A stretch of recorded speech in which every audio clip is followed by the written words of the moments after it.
licencié dans la mort, licencié dans la mort. Na ndenge makambo la comme mon moi LMD comme ça tanga na cycle normal hein banaki mamoko bakati vers nous voilà na bato babimi bongo ozo se mutana 23 ans aussi na expérience professionnelle il y a 5 ans à vie en hein coalition moko peut créer majorité ne ba pona moko dazaki na kati ya majorité on a faut komituna oko sikara ba imboka makambo est-ce que ndeko ya biso fayi dazaki na kati azate moyabi makuna na kati ezate yo betenga solo este to uti ko zana na sa molkonde awa este sili to pesa confiance na justice ya mboka na biso ba imboka boko landa émission na bino le loto yambaki vraiment bongo maître Chirac Ngala Mouloumé Samba Olonga Yonani Olonga ye boko mona ndenge toza ko évoluer na ye malgré to ko kende malembe na suka parce que image zantango télévision pe bilili pe nyonso za tango maître conclusion finale na yona makambo ko leka généralement na mboka na biso attaque yo moto mebeko je pense que tali biso ba paramètres nyonso soki ke lelo yo ba mettre yo na cour constitutionnelle qu'est-ce que vous allez faire premièrement attaque moto loi non papa na ngai et kokoma na cour constitutionnelle eza na mibeko kokoma na cour constitutionnelle eza na ba critères parce que bato mosusu trois magistrats fo ba uta na justice ya mboka na appareil judiciaire na conseil supérieur de magistrature plutôt monsieur fo ba uta na parlement monsieur fo ba uta na politique vous voyez eza ba critères nango kuna okozala ka magistrat de carrière te to monaki professeur na biso Kaluba yazalaki avocat professeur na biso Kaluba azalaki avocat pe na omonaki na procès à 100 jours na yi wana komaki na cour constitutionnelle komaki tina kozala président mais eza na ba pouvoir oyo ba pesi na cour constitutionnelle pour salela nde bisika biso tokovandela bati okuna te mpona kosala makambo soki lelo eke saleme ibongo papa na ngai nokende kosala mosala cour constitutionnelle babengi ya salela d'abord eza contrôle ya contrôle de la constitutionnalité ya mibeko ya mboka ya ba décision ya bakondi ya mboka ya ba décision ya maïma gouvernement pour ezala conforme ya ba institution mosusu ya décision za conforme na constitution mosala mosusu pour continuer ça eza azali juge pénal il asambisaka bongo premier ministre juge pénal le premier ministre juge pénal le chef de l'état hein moko nini mosusu makambo mosusu premier ministre ça ku conseiller asalaka bon azali pe na kati ya conseil supérieur magistrature siko comme na ku conseiller premier président conseiller aza pe mokondi aza ba décision mosusu pa kozwaka aza pe kokata makambo etali contentieux constitutionnel contentieux électoral Sambolo contentieux électoral na makambo oyo bantu batu kosala awa ya élection pona ko valider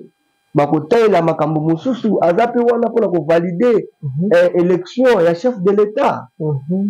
élection ya maponomi pona ba contentieux constitutionnel aza wana pona yango donc kaka makambo babengi mabiangi ba juge ya ku constitutionnel makosala soki batinga biso bon tokosala mais na lycée eloko biso bagene tozosenga na mokonzi ya mboka na bakonzi ya mboka bazali habilité ya konomaka bato na ba poste décisionnel ya mboka batala pe bilenge jeunesse pe bazana posa kosa lelo moni biso na bale koloba kutu makata nga maloba nde biso de tank place à nibe ko moni biso za na moi chance tokoloba ke uke na kosala test na baro songolo comme na buko bandi ko bundela ni ko lukavi na nde biso pe tobundaki mutu musupo mona ki akomi défenseur judiciaire abandi kosala makambo na pa bandi ko bunda abandi kosala bina elongi bandi mais na bato batangi ba classe mususu informatique économie comme ya bozo musala na administration songolo na entreprise publique songolo na nini songolo il faut expérience ya 5 ans mutu auto aussi lisa aza na 23 ans abimi licencié na lelo ba mamba ML soki babangani ni classe yo bakomi ko benga sikoyo po biso sisa ki mwa kala nani 8e soki ba non LMD na mambo MLMD ye oyo obimba mo soki docteur wabaka nani docteur to mamoko master na ndenge makambo ngo na koma mona ngomwa LMD po biso tamaki na cycle normal bandaki mamoko bakati vers nous voilà na bato babimi bongo ozo se muta na 23 ans aussi na expérience professionnelle il y a 5 ans a vu en peut-être que les gens ont la bato batangi peut-être des expériences ils a la carte on a un chômage et tout plein na mboka parmi ba défi oyo maman Tuluka parmi ba défi oyo ba jeune bazwa misala pour créer de l'emploi ba jeune bazwa misala likambo ezo mo soutenir ba organisme bomona ba organisme na ba société privée bazo senga 5 ans même muto uti université 5 ans muto bozwa ki ya 5 ans na bandaki nanu a utaki pe université azaki na 50 ans azaki na bongo azaki na expérience ka université bongo expérience bazwa ko ndenge nini eza na daji moko na la tête lo ba fabricant fit Faber c'est en forgeant qu'on devient forgeron. Comment est-ce qu'on acquiert l'expérience? C'est une la salando expérience. Expérience c'est ya d'emblée quoi il boit tendre ba mo senga bato o bazo ke nekoluka ka misala heureusement biso de lekana ba gel honnête nzamba sunati biso saki makamna biso et maman ko sali test chambolonga mais ba imbande ko na ba famille partout parce que pourtant à la université moko faut sambaka kolonga non ata pona bongo te chance ya travail poza pona moto nyonso atangi moto nyonso aza qualifié pona mosala fo asala lelo tozomona eloko ezo tonifié to ya délinquance juvénile ekomi ebele eza pona misala ezali ozomona ba jeune distraction ba ekomi kaka kobota bon moto azosala pe hôpital ofele baza pe na région problème était papa l'hôpital ofele yebisanga est-ce que après qu'on bim hôpital mafuta ya mwana savon ya mwana tant que tu fais planification familiale vous marteler non planification familiale les agala mona ba structure ya santé mais ce que j'ai dit la campagne on faut ba isango sube makasi nande ba isi parce que moto a négligé libanda ko ba campagne na tonga mais makambo pesu ya matériel il faut balandela mo makasi puis ya gouvernement ba tuluka landela mo makasi parce que toujours mona ba bieza ebele bazo benga na banda ba hôpital na zemi to madi awa na émission moko le kaka na mboka na biso awa pona ko tanga kombo te mwasi moko kene ko bota ba changer hôpital ba boyi plutôt tai ko kufa na nzela voyez mon makamango ya gratuité de maternité yango il faut vraiment bolandela ngo souple makasi balandela ngo pena makasi ndeko na uti kolobelo ko parfois na ina zongela parce que tout le makamama ndeko na Israël mutombo pona bombaka te na baka vérité ya loba ki fallait pas batcha premier ministre ya mwasi pona nini batcha kaka membre ya gouvernement pona nini raison ni apesa ki valable alobi na ndenge ya mabete wana selon yé mais apesi selon mais eza voyez les opinions, nos opinions. Nos opinions doivent être assis sur la raison. On peut sa opinion là, oui, c'est ton opinion qui vient de toi selon tes convictions, selon ton niveau d'étude, selon ton conscient, le niveau de ton conscient intellectuel. Conscient intellectuel, c'est que ça vous voyez, à l'oubli, selon ma camoufle, mais là, il y a la raison. Voilà, là, j'ai dit clairement à la raison. À la raison, parce que makambo ya gouvernement, eza makambo ya mboka, eza makambo zo kambama na mibeko. Na odi koloba awa te, article 78 ya constitution. Bisika nini obaboyi. Bisika nini obazo de la sexe. Na ba poste ya gouvernement. Mais voilà selon yi. Mais ya wona lobi te tant tozo ba makambo, surtout ba bato ba palangani sango. Do vani saka makambo sur la raison. Omoni même biso oyo bato to saka to misala to salaka. Bakoya ko consulter ngai pona dossier moko bomena moni ke ndeko moko songolo o to saka ni musala azaka na moi expérience wana na ki na consulter ezaka lisumo te expliquer nga nanu na domaine na biso ya droit ou champ eza munene mais yo na moni ko to sa mais abasaka ndenge mais tango ya ko sala tango ngala ko ne ko loba ko loba ko ba ke na zoka ko ndeko par exemple maître Pedifila te zo pas na été wana camarade na ngai ndeko na ngai moto ayeba te ke nazoka ko pas mettre Pedifila te moto akoyeba te voyez moto akomona kaka ke maître aye sambi alobi makambo na pe leki malamu voyez donc tout le makambo eza basé sur la raison et c'est un ndeko pe atuna atuna eza bisika moto problème eza ya compétence problème eza ya compétence tozaki na ba premier ministre awa to lekisi bango depuis to banda mboka eza place ni to tuna na rappel mituna likambozi ya sexe na mukili oyo président mwasi na bimate to nga be présidente te azali baza ebele bongo sio premier ministre soka bini awa polo ba Congo contexte ni ngombe so Congo makambo ya Congo ti lelo ezakaka guerre ya est yango ezakaka soki tozwi makambo to na ko se focaliser pour to sala bote na guerre ya est te Congo a besoin de compétence Congo a besoin de discrimination te et ça va valer pour photo terminer yango gender to photo promouvoir gender to ko sala yango na sentiment te pour na ko tombola mwasi mais ko tombola mwasi o aza compétent est-ce que ye ezaki bongo te yo zokanisa kozala mokonzi ya mboka eza baventure mpona konome premier ministre azalaki libela baconseiller te aza bango ebele mais biso mpe tomiti aza conseiller te mpona kotamona ti aponi mwana mwasi wana président atunaki ata moto te na ndenge ya pembeni mais bato balobi mingi comment fait-il premier ministre abimi mbala moko mama ya président de la république abengi ye na ndako bato bamituni les infractions bato bamituni atuni les infractions yango nalobi ngai te les infractions nazopesa nde eza mabe sambolonga balobi mboka ekomi kodirige me epai ya mama obe epai ya mwana non nde na mituni yango na pesi opinion misusu il faut to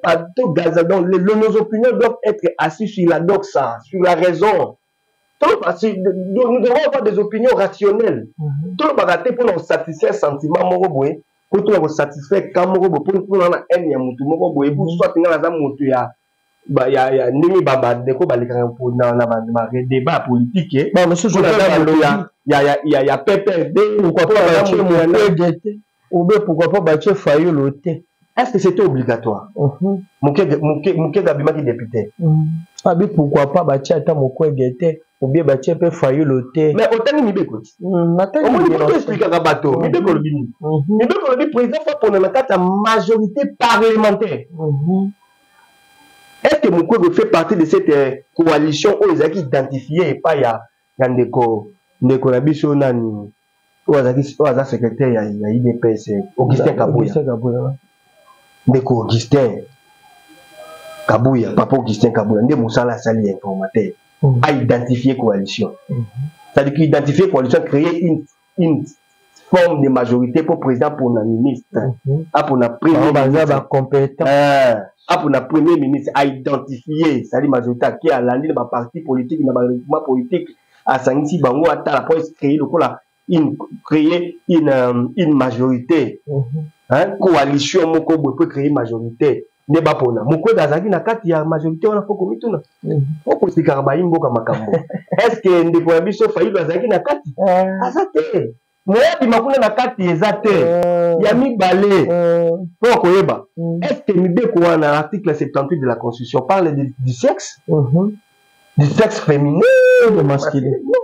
on parle du premier ministre en vague. En général plutôt, ils ont eu la première ministre pas Pona. Samba Olongo. Oui. Président Tawaponi, au candidat que le coup ils ont rentré dans le cadre de pouvoir discrétionnaire naïe, que le président Tawaponi a tout n'a qu'à conseiller mon côté. Vous kende côté la maman, ya mon kondiambo, kende qui n'a cadre ni. Maman n'a pas parti. Maman, est-ce que vous maman possible là qui? Maman, maman mon kondiambo, les acquis du tout, les petits amis. Te tolobi ka ko ebika postula ki na pose ka question na ebite menga na monaki azwaki pe te azwaki moni ta azwite mais ça les sous monter que famille à président sa politique parce que dans les législatives passées tout monaki da Janet dada de la République tout monaki da Janet tout monaki bande ko mosusu ya président honoraire Kabila bazaki na gouvernement et bazaki plutôt na parlement basaki be musala bango le mobani et puis aza député je crois même te soka l'équipe à l'état qui à l'équipe sous aza député sous mais quand il y a biso maman mokonzi ya mboka 8 selon information na vie pas na on a habité soka za solo bazaki provincial na habité voilà na mo ba habité yo nem to ba possible au moins que démocratie maman mokonzi yango akende côté na cadre ni peut-être aza membre IDPS na éviter peut-être pas kende côté na cadre de relation bazana ngo bango mibale na éviter mokonzi côté le kopesa mbote tant ba nomé et puis si image ni ya mabe wana to bima wana to kwa mboka kende liboso to linga ko créer ba promise kama makambo ezate to kwa ko ba raison mwana mwasi te pourquoi mwana mwasi te pourquoi raison ezate yo vous êtes un solo est tu uti ko zana na Samuel Konde awa est sili Makambo ete eza concours ya makambo ebele ezosenga diplomatie. OK. Ezosenga politique interne. OK. Vous voyez? Tant le président azokende na SADC awa, tant azokende na ngambo na biso na Angola awa, eza eza sur le plan diplomatique. Eza voie pacifique. C'est la voie pacifique des rivaux des différents. Eza privilégié aussi dans le plan international. La voie pacifique des règlements des différends. On ne peut pas régler la différence seulement par la guerre. La diplomatie aussi. Voyez, tant que nous avons de Kagame, le président Kagame, mais malgré qu'il y ait des moyens à Congo, la mission de Congo, il y a autant de même Bonazo Kakanda. Mais bon, on a. On makambo yo neti bandeko nanga bazosala bakofuta yango tôt ou tard bakofuta yango engelo parce que ndeko okoti ko likambo wana faut koloba yango clair papa na ngai moto aza mabe na mboka oyo lelo lokola nanga nayebi te na bato bazolanda ye eza kaka mais pour comprendre kaka bato bazokende na rébellion na bango balandi ou bazosoutenir bango eza kaka motema mabe ozomona bato batangi bazwi mayele batia azalaki mpe kaka biso awa te bazalaki na biso balandi ye kuna tomoni baimage ebimi awa mais namoni awa na mboka na biso eza kaka nde mpona baintérêt pécuniaire eza mpona baintérêt ya mongo bakanisa te bakosa biso te kongola aza zoba te koyeba mpe toluka démocratie te eza mpona mongo nanga wana azalaki président ya seni ye nde alobi ke bapesaki président de la République du pouvoir ye ozalaki wana pourquoi acceptaki alobi ke basignaki accord na président honoraire mais abimisa biso accord yango te lelo ebimisaka te seke moto tokoboma na mboka oyo moto mokili mobimba kotelemela Congo mobimba wana moyinya Congo mobimba c'est nanga pourquoi a-t-il accepté ça et puis venir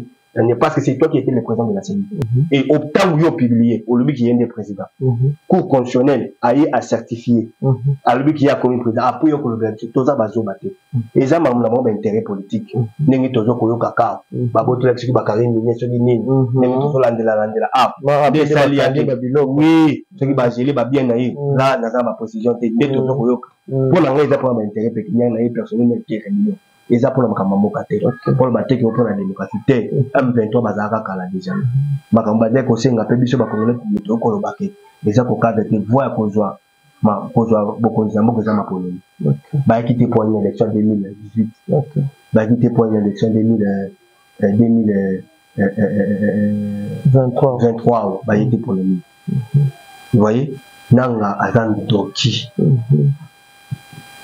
doki au Congo zulu kamonene ndeye olala moi bembe bakofuta ka yango nzamba azali kolo donc ndeko na biso awa je sali à passant pasteur Moïse Mbi okili kamongo na nzembo moko oti ko beta na yoka kango vraiment na mutoka soki na zokele musala mais ça te ke bakango soki madesu no sopani soki nini OK rébellion pour le makambo privé ale yo la pas OK rébellion yo ka to bang sanani Congo za biso nyoso bakofuta yango na biso bakofuta yango bakofuta pe nzambe ya likolo aza juste azomona na mitema ba est-ce bakere bela mpona koluka démocratie ya solo solo wana vraiment merci maître Chirac Ngala Mulume parce que bazaki ebele liboso betando ya kolanda émission kitoko lelo ya bayimboka oto embaki maître Chirac Ngala Mulume la na pesi mbote na mwana mboka ona bengaka Méditerranée ya misolo ye nani yende bongo na kombo ya Igenzinga Vwandu l'homme fort vraiment alingaka mingi mboka na ye alingaka mingi politique na biso ya Congo emeka mwa ko changer po mboka ekende liboso na pesi mbote lisusu na Pichu Kindombe le maître esika vraiment azali yo na bengaka onde balé bon mais là vraiment parce que boza bato bolingaka ekolo mingi bolingaka makambo mingi ekende liboso ya mboka vraiment na pesi bino mbote na pesi mbote na bayi nyonso bazalaki liboso ya betando mais maître je pense que liloba ya suka pena soki oza na bato bakolanda yo balandi émission kitoko boye totikana liloba ya kosukisa émission na kosenga na congolais tolinga mboka na senga na congolais tolinga mboka moto nyonso na mboka oyo azana part na ye mutu nyonso na mboka oyo azana responsabilité ya kosaka mboka ekende na secteur na ye ekende liboso moto nyonso ezala cordonnier ezala te biso bato etangi place ebele na misala tozosala namoni balicencié bango na bakabi oui mais moto nyonso doit participer la première des choses totia basentiment tribal à part ke o moluba o mokongo te deuxième des choses totia basentiment politique à part tolinga mboka tolinga mboka na biso soko olinga mboka na yo okosima mandoki te soko olinga mboka na yo soki bapesi yo poste ya responsabilité okoyiba te l'amour de la patrie oyo nazosenga l'amour de la patrie biso nyonso tozala bapatriote biso nyonso bapatriote natomboli natombeli fructueux mandat au chef de l'état parce que nano abandi makambo te pas dirigé par Félix Antoine Tshisekedi Tshilombo Mokwatombo ouais wana kulutu abaleki wana mokonzi ya mboka napesi sous chance ebele Miko bateni alobi boye abatransforma naza mambo ya IDPS te naza pe mambo te ki yo association Fati Pro te nga azali kaka analyste naza analyste politique pe moto mosalo asaka mboka makambo ya oteli mibeko ya mboka biso ba Congo maître Ngalamboul Chirac